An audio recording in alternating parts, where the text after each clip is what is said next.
Chers amis de KTO, bonjour et bienvenue si vous nous rejoignez pour suivre en direct depuis la place Saint-Pierre notre rendez-vous du dimanche avec le Saint-Père pour la prière de l'Angelus. Premier dimanche de l'année de la foi, un dimanche pratiquement d'été, après quelques jours de pluie sous la ville éternelle. Aujourd'hui il fait très beau et donc de nombreux fidèles se sont rendus sur la place pour écouter le Saint-Père qui devrait apparaître à sa fenêtre d'ici quelques instants.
L'évangile de ce dimanche a pour thème principal celui de la richesse.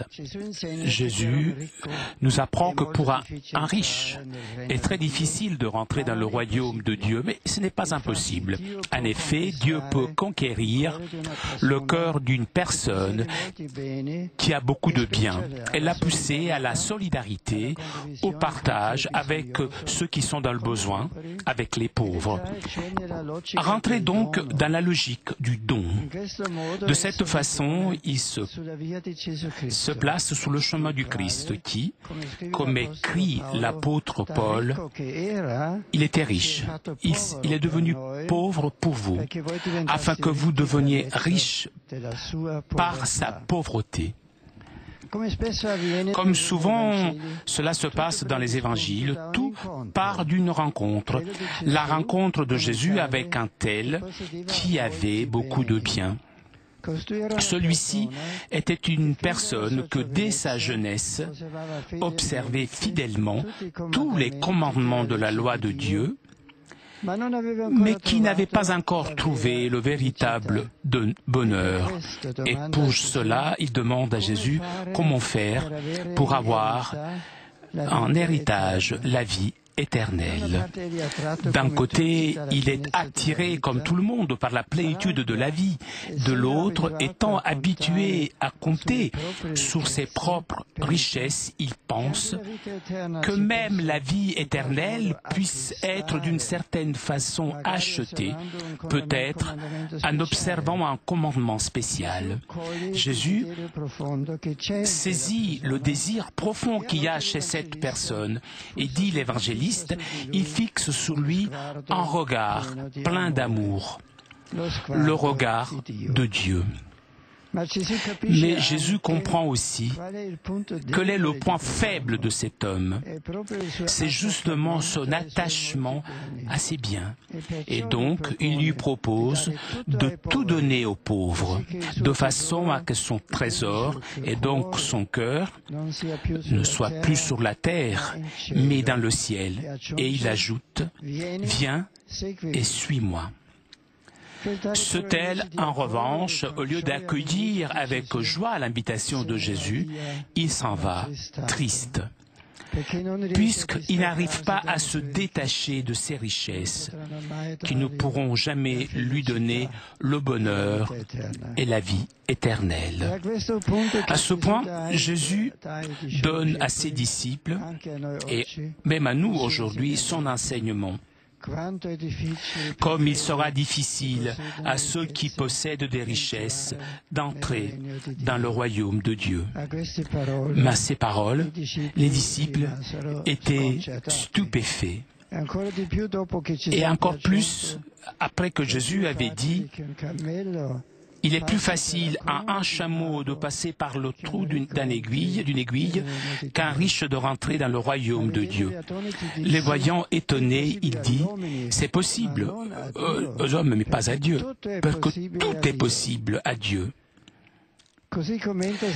Et Saint Clément d'Alexandrie dit que la parabole enseigne aux riches qui ne doivent pas négliger leur salut comme s'ils étaient déjà condamnés. Ils ne doivent non plus gaspiller leur richesse, ni la condamner comme insidieuse ou hostile à la vie. Ils doivent apprendre à bien utiliser leur richesse et se procurer la vie.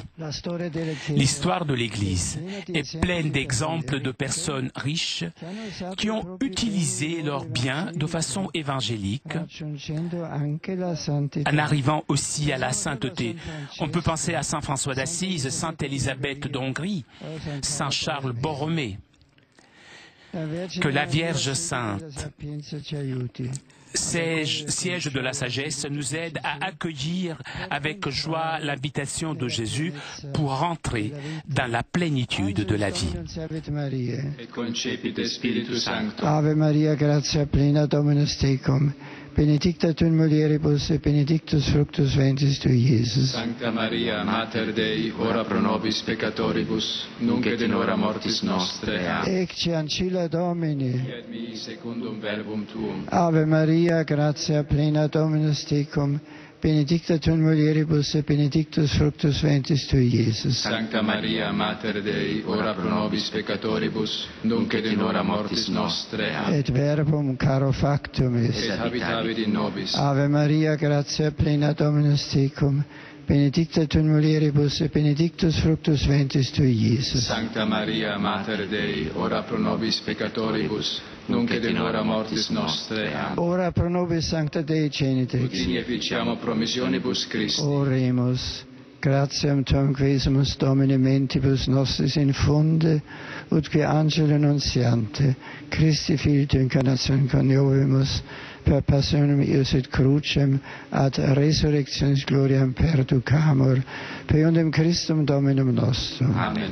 Gloria Patri et Filio et Spiritui Sancto. Sic ut erat in principio et nunc et semper et in saecula saeculorum. Amen. Gloria Patri et Filio et Spiritui Sancto. Sic ut erat in principio et nunc et semper et in saecula saeculorum. Amen. Gloria Patri et Filio et Spiritui Sancto. Sic ut erat in principio et nunc et semper et in saecula saeculorum. Amen. Pro fidelibus defunctis, requiem aeternam dona eis Domine. Et lux perpetua lucet eis. Requiescant in pace. Amen.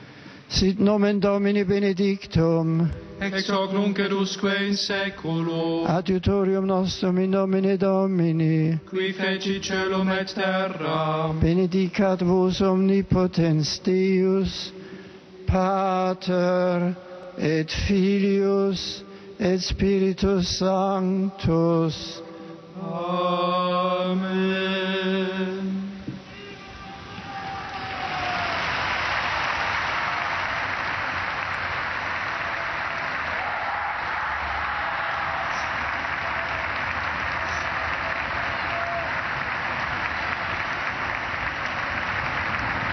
Cari fratelli e sorelle, hier à Prague ont été proclamés bienheureux Frédéric Weinstein et 13 confrères de l'ordre des frères mineurs. Ils furent tués en 1611 à cause de leur foi. Ce sont les premiers bienheureux de l'année de la foi et ce sont des martyrs. Ils nous rappellent que croire en Christ, cela veut dire être prêt même à souffrir avec lui et pour lui. Chers frères francophones, en ce début de l'année de la foi, l'évangile de ce jour nous invite à tout abandonner pour suivre Jésus. N'ayons pas peur de vivre et de proclamer notre foi en Dieu. Aujourd'hui encore, vivre pour Dieu nous oblige à faire des choix pour avancer. Ils sont parfois difficiles, mais nous savons que Dieu nous accompagne et nous aide à faire le bien, car sa grâce nous devance toujours. En ce mois du rosaire, tournons-nous vers la Vierge Marie. Elle a su accueillir et vivre de la parole de Dieu.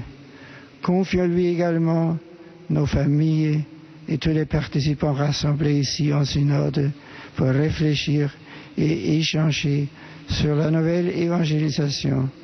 Bon dimanche et bonne semaine à tous. I greet all the English-speaking visitors present. During the way of faith, may we, like the men in today's gospel, have the courage to ask the Lord, what more can we do, especially for the poor, the lonely, the sick and the suffering, so as to be witnesses and heirs to the eternal life God promises. Upon all of you invoke God's abundant blessings of peace. Ganz herzlich grüße ich alle Pilger und Besucher deutscher Sprache.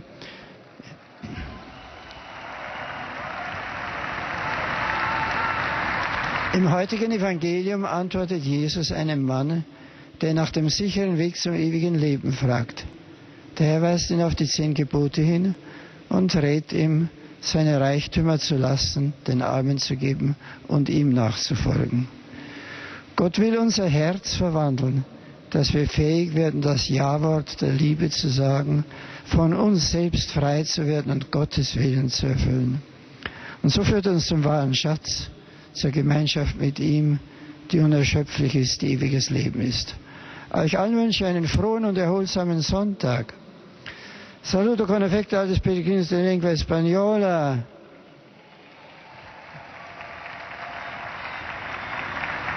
Presentes en esta oración mariana.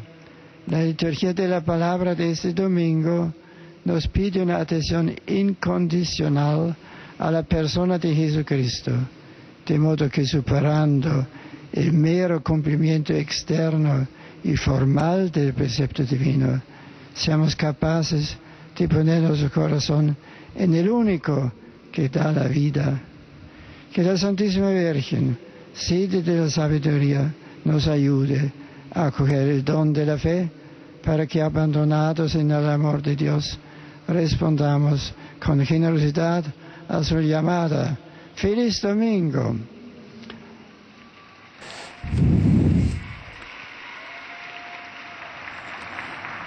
Lep pozdravljam Romer Stoba pri Domžalah u Sloveniji. Je salue les fidèles venus de Slovénie à l'occasion du 250e anniversaire de la construction de votre église paroissiale. Vous êtes venus à Rome en signe de reconnaissance pour le don de la foi. Mon vœu aujourd'hui est que votre église soit toujours pleine de fidèles et que vos cœurs soient toujours comblés de la grâce et fortifiés dans le bien. Je salue cordialement les Polonais. Aujourd'hui, en Pologne et aussi dans les paroisses polonaises du monde entier, vous célébrez la journée du pape avec la devise Jean-Paul II, pape de la famille. Je vous remercie pour ce signe d'unité avec le Saint-Siège. Je vous remercie de vos prières et pour le soutien des jeunes de la Fondation Œuvre de Nouveau Millénaire qui a préparé cette journée. Je souhaite que dans chacune des familles polonaises brille le feu de la foi, du bien et de l'amour évangélique. De tout cœur, je vous bénis.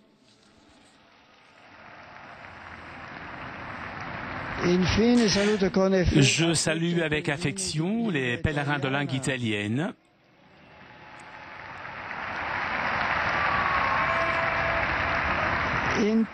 Je salue tout particulièrement l'orchestre San Luigi di Vedano al Lambro,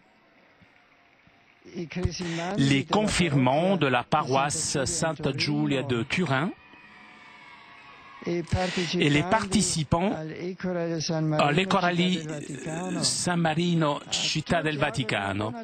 Je souhaite à vous tous un bon dimanche, une très bonne semaine. Bon dimanche à vous tous. Chers amis, nous arrivons à la conclusion de notre liaison avec Rome. Un grand merci à nos amis d'Immédiat, un grand merci à Nicolas qui était aujourd'hui à la technique. Merci aussi à CTV Télépace pour ces images. Prochain rendez-vous avec le Saint-Père mercredi prochain à 10h30 pour l'audience générale. En attendant, je souhaite moi aussi un bon dimanche et une très bonne semaine.